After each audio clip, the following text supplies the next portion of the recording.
friend, this is Niharika Tiwari and in this video we are going to discuss about Indian economic development on the eve of independence.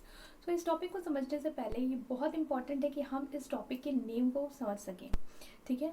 तो chapter का name बहुत ही easy है, जिसमें बहुत सारे terms हैं जिन term से आप बहुत ही पहले से इंट्रोड्यूस हैं। As you have completed your 11th, so आपको पता है इकोनॉमिक डेवलपमेंट क्या है।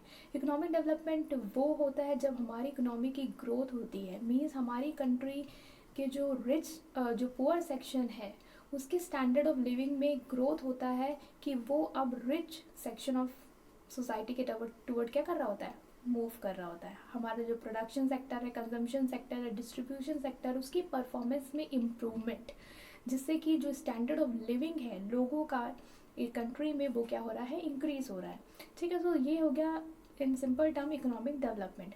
तो हमारे जो कंट्री का इकोनॉमिक डेवलपमेंट था जब हमारा भारत आज़ाद हुआ, उसके बाद हमारे इंडिया की कंडीशन क्या थी, एग्रीकल्चर सेक्टर की कंडीशन क्या थी, इंडस्ट्रियल सेक्टर की कंडीशन क्या थी, टर्शरी सेक्टर की कंडीशन क्या थी, वो सभी हम इस टॉपिक में पढ़ने वाले हैं, ठीक है। क्यों हम इस टॉपिक को पढ़ रहे हैं?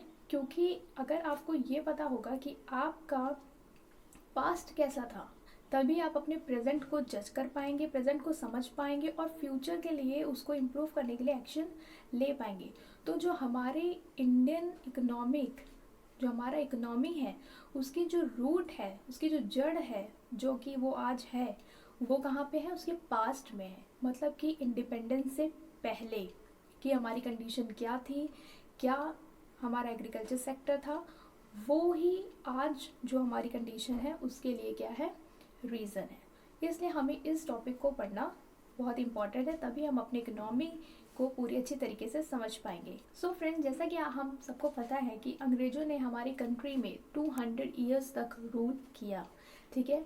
तो उनके रूल से हमारी कंट्री की इकोनॉमी पे क्या प्रभाव पड़ा, क्या हमारे एग्रीकल्चर सेक्टर में उसका इम्पैक्ट पड़ा, क्या इंडस्ट्रियल सेक्टर में उसका इम्पैक्ट पड़ा, इन सभी चीज़ों के बारे में हम इस चैप्टर में पढ़ने वाले हैं। लेकिन जो आपको इस चैप्टर में समझने की रिक्वायरमेंट है वो ये है कि ब्रिटिशर्स ने हमारी कंट्री में रूल किया ही क्यों, मीन्स वो हमारे कंट्री में, वो इंडिया में आके उन्होंने क्यों रूल किया, उनका जो मेन पर्पस था, बहुत ही ध्यान में रखिएगा मेन पर्पस क्या था, क्योंकि यही मेन पर्पस इस पूरे चैप्टर को कहीं ना कहीं क्या कर रहा है, कवर कर रहा है। उनका मेन पर्पस बस यही था कि हमारी कंट्री को एक सोर्स ऑफ रॉ मटेरियल की तरह क्या कर पाएँ, यूज़ कर पाएँ, सोर्स ऑफ रॉ मटेरियल की तरह यूज़ कर पाएँ और उसी रॉ मटेरियल को अपनी कंट्री में मंगा के, अपनी कंट्री में हमारे कंट्री से एक्सपोर्ट करके, उसको अपने फैक्ट्रीज़ में यूज़ करके फिनिश गुड्स को तैयार कर पाए। उनका मेन मकसद ये नहीं था कि वो हमारी कंट्री में आके फिनिश गुड्स प्रोड्यूस करे, इंडस्ट्रीज इस्टेब्लिश करे, नो। उनका मेन पर्पस क्या था कि हमारी कंट्री को एक गोडाउन बना लेना रॉ मटेरियल का, जहाँ से वो रॉ मटेरियल लेंगे, अपनी कंट्री में ले जाएंगे, वहाँ उसको यूज़ करेंगे, फिनिश गुड्स को प्रोड्यूस करेंगे और वर्ल्ड मार्केट में सेल करेंगे। Let's talk about what was the condition of our economy before British rule. मतलब ब्रिटिश रूल से पहले हमारी इकोनॉमी की कंडीशन क्या थी। हमें समझना है कि ब्रिटिशर्स आए, उन्होंने क्या किया, वो सब हम पढ़ेंगे। उसके बाद की कंडीशन को हम इस बेसिस पे एनालाइज करने वाले हैं। लेकिन जब रूल हुआ उससे पहले हमारी इकोनॉमी कैसी थी, हम क्या कर रहे थे, किस सेक्टर में कंट्रीब्यूशन ज़्यादा था, उसे समझना भी बहुत इंपॉर्टेंट है। सो आपको एक दिमाग में बैठा लेना है कि ब्रिटिशर्स आए उससे पहले जो हमारे 85% पॉपुलेशन थी, 85% जो पॉपुलेशन थी वो विलेजेस में रहती थी, ठीक है। अर्बन एरियाज इतना डेवलप नहीं था, रूरल एरिया ही था। तो हम लोग कहाँ रहते थे, विलेजेस में रहते थे, ठीक है। 15% पॉपुलेशन अर्बन एरिया में थी, लेकिन mostly population 85% population rural area में रहती थी। और जो हमारा मेजर सोर्स ऑफ लिविंग था वो था एग्रीकल्चर, ठीक है। और उसके अपार्ट मीन एग्रीकल्चर तो था, लेकिन उसके साथ ही साथ हमारी जो कंट्री थी वो हैंडीक्राफ्ट इंडस्ट्री में भी अच्छा खासा अपना परफॉर्मेंस कर रही थी।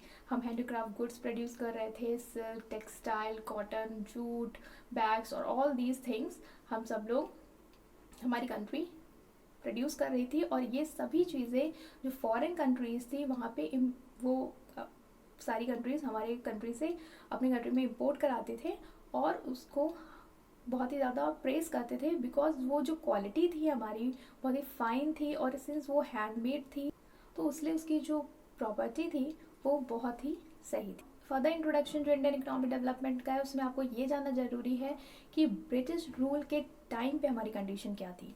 देखो, ब्रिटिश रूल का कोई मतलब नहीं था, कोई उनका इंटरेस्ट नहीं था कि वो हमारी कंट्री के डेवलपमेंट में कंट्रीब्यूट करें या हमें कुछ बेनिफिट प्रोवाइड करें। अगर वो कुछ कर भी रहे थे हमारी कंट्री के लिए तो वो सिर्फ अपने लिए कर रहे थे। हाँ ठीक है, इनडायरेक्टली हमें उससे क्या हो गया, बेनिफिट हो गया। ठीक है, तो यहाँ पे ये चीज़ जो मैंने आपको पहले भी बता दी है कि उनका जो मेन पर्पस था वो बस एक ही था कि हमारी कंट्री को as a source of raw material use करना। ठीक है, वो वही कर रहे थे और उनका मेन पर्पस भी वही था। तो उनका आने का भी जो इकोनॉमिक इंटरेस्ट था वो भी बेसिकली वही था कि हमारी कंट्री में रॉ मटेरियल को प्रोड्यूस करवाना और फिर वो लेके अपनी कंट्री में जाना और वहाँ पे फिनिश गुड प्रोड्यूस करना। ठीक है, और फिर उसी फिनिश गुड को हाई कोटेड प्राइस में अपनी मतलब हमारी कंट्री में आके सेल करना और प्रॉफिट को रेस करना। If you like this video, please press like button and subscribe to my channel and share with your friends. Thank you.